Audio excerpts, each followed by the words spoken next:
Hi everyone, today's topic is food poisoning. As we discussed in my previous video, I have told you about the microorganism, how it is harmful and how what are the shortcomings and the benefits of a microorganism. Now coming to the next topic in that very chapter, this is food poisoning. So food poisoning is a very common thing every day, like someone is feeling food poisoning, like it's a disease which is caused by the microorganism. When we intake the contaminated food, yeah, food which is open for more period of time, or that is not the fresh food, then it gets contaminated with the attacks of microorganisms, and the food gets spoiled. And then if intake in the human body, then the person will suffer from the food poisoning. So it's very important to preserve the food, because food just cooked and eat, when we have that food, the fresh content, the fresh food is always good for consumption.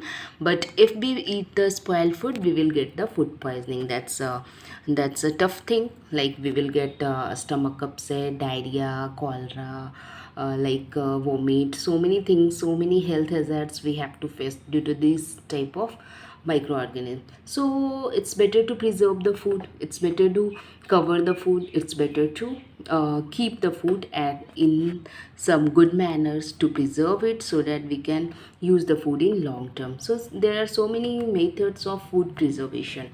The first one, as it indicates, the chemical method.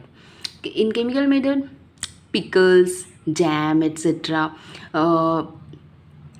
The chemical which is used to preserve the food, that chemical name is sodium benzoate and sodium metabisulfate. In food industry, big food industry, these type of chemical products are used for preserving their food, not to getting intact with the microorganisms. So these are the chemical substances. But in our home also, in villages also, people make so many pickles. They make the mango pickle, the mango khatti mitti wali pickle, amla, so many things. They can preserve it with the help of salt, oil, sugars, edible oils. All these kind of things are preservatives. So due to salt, it will dehydrate that mango or amla or whatever we want to preserve it. It will dehydrate, and when we keep it for drying in sun, then it will just preserve our food. Drying is also a method of food preservation. Freezing is also salting, fermentation, vacuum packing, and canning of the food, the sugaring of the food. All these kind of methods are good for food preservation. So first, coming to the salting, the food items like salt, meat, amla, tamarind, whatever food we want to preserve, the raw things, we have to sprinkle lots and lots of salt in it, so that it will dehydrate, and if we keep it for drying in sun, then it will get preserved. It prevents from the growth of microbes by using sugar. So food items like canned jams, jellies, squashes, etc., even the roux abza, the health drink, whatever, can be preserved by the use of sugar solution. It also reduces the moisture in the content, which inhibits the growth of bacteria and microbes के growth को ये कम कर देता है, sugar और salt. अब oil और vinegar से कैसे करते हैं? आयल जो है इस तरह का इन्वायरमेंट प्रोवाइड करता है, in that kind of environment microbes will not float over it, और ये इसके इंटैक्ट में नहीं आएगा, जिसके वजह से हमारा फूड जो है वो स्पॉयल होने से बच जाएगा. वेजिटेबल, फ्रूट, फिश और मीट वगैरह जो है, they are often preserved by oil and vinegar method. अब हीट एंड कोल्ड ट्रीटमेंट क्या है? फूड को अगर हीट करेंगे तो वो क्या होता है, माइक्रोब्स को किल कर देता है. जैसे हमारी मॉर्निंग की सब्जी हो जाती है बची हुई, तो उसे अगर हम 2 या 3 बार अपने दाल और सब्जी को अगर हीट करते हैं, तो that will kill the microbes और उसके प्रिवेंट करता है उसके ग्रोथ को भी, जिसके चलते वो हमारा फूड स्पॉयल नहीं हो सकता है और हम उसे रीयूज़ कर सकते हैं। नेक्स्ट है, ये तो हीट ट्रीटमेंट हो गया। कोल्ड ट्रीटमेंट में आ गया हमारा फ्रीजिंग। बहुत सारे फूड ऐसे हैं जो लो टेम्परेचर पे रहते हैं और वो ख़राब नहीं होते। लो टेम्परेचर पे होता क्या है, that microbes will not get allowed to grow again and again, वो उसके स्टॉप कर देता है उसके ग्रोथ को, इसी वजह से वो हमारा फूड जो है प्रिवेंटेड होता है। अब स्टोरेज एंड पैकेजिंग हो गया। बहुत सारे फूड आइटम्स जो है हमारे एयर टाइट कंटेनर्स में मिलते हैं। एयर टाइट इसलिए होता है कि वो तो एयर में से ही तो मॉइस्चर, वाटर वेपर जो भी होता है, इस तरह का इन्वायरमेंट हमारा एटमॉस्फेयर प्रोवाइड करता है जिसमें माइक्रोब्स ग्रो करते हैं। तो जब उसका कांटेक्ट एयर से ही कट कर दिया जाएगा तो पैकेज्ड फूड जो है हमारा ज़्यादा दिनों तक स्टे कर सकता है और वो स्पॉयल नहीं होगा। तो that is also the packaging in vacuum packing is also a method by which food can be stored for a long period of time. Now pasteurisation, ये इसका डिस्कवरी किसने किया था? लुई पास्चर ने। लुई पास्चर ने ये बताया कि किसी भी हमारे मिल्क को अगर 20 डिग्री सेल्सियस पे 15 टू 30 सेकेंड तक हम फुल हीट करते हैं, 70 degree Celsius is a very high temperature, और सडनली उसे चिल कर देते हैं, तो इससे क्या होता है, वो माइक्रोब्स जो है वो ग्रो नहीं कर पाता है, माइक्रोब्स वहाँ पे डेड हो जाते हैं, जिसकी वजह से पास्चराइज्ड मिल्क को हम ज़्यादा देर तक स्टोर कर सकते हैं। But it should be after this pasteurisation method, cool करके उसे हम फ्रिज में ही या लो टेम्परेचर पे ही रखेंगे। अगर आउटसाइड छोड़ देंगे वो मिल्क को तो again it will get spoiled.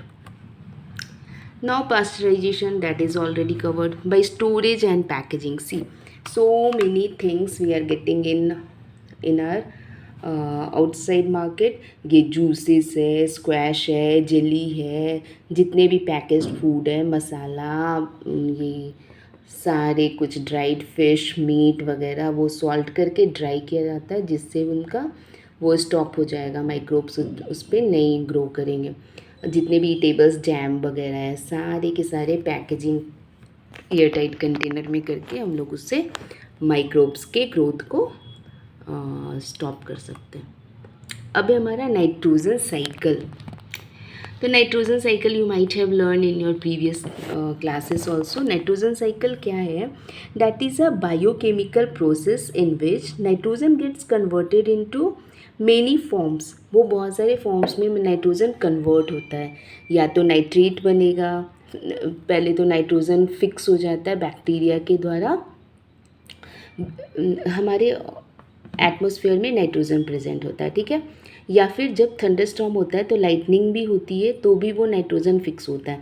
ये फिक्स होके अगर प्लांट्स है, जैसे हमारे पल्सेस, लेंटिल्स, या जो भी हमारे दाल वाले प्लांट्स होते हैं, उसके रूट्स में हमारे माइक्रोब्स पाए जाते हैं जो कि नाइट्रोजन को फिक्स करता है।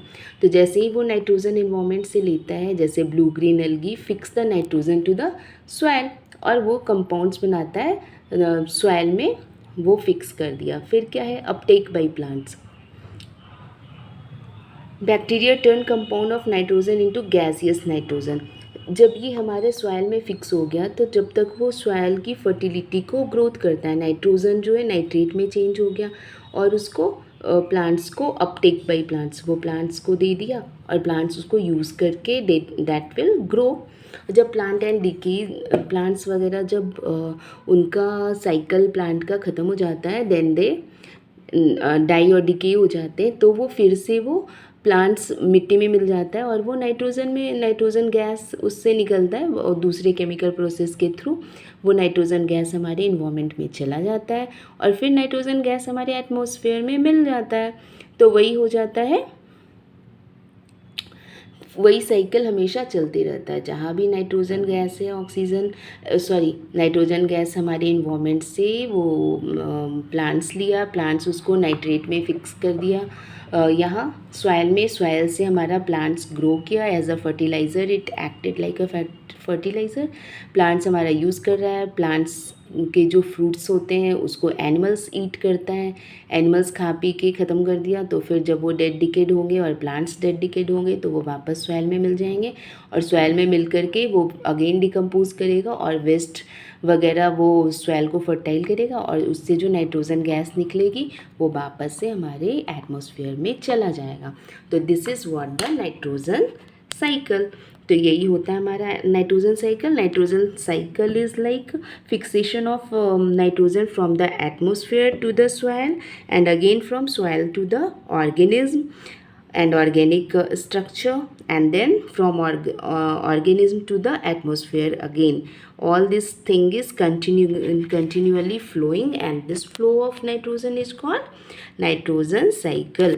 तो नाइट्रोजन साइकिल में क्या क्या होता है? नाइट्रोजन का फिक्सेशन होता है, नाइट्रोजन का डीनाइट्रिफिकेशन, नाइट्रिफिकेशन होता है, और जब प्लांट्स और एनिमल्स डेड डिके हो जाते हैं तो वापस से नाइट्रोजन गैस हमारे इन्वायरमेंट में चला आता है। तो this is what the nitrogen cycle. You may learn it from the diagram, 2 और 3 टाइम्स आप इसे ड्रॉ करें and try to understand from the flow of the arrow.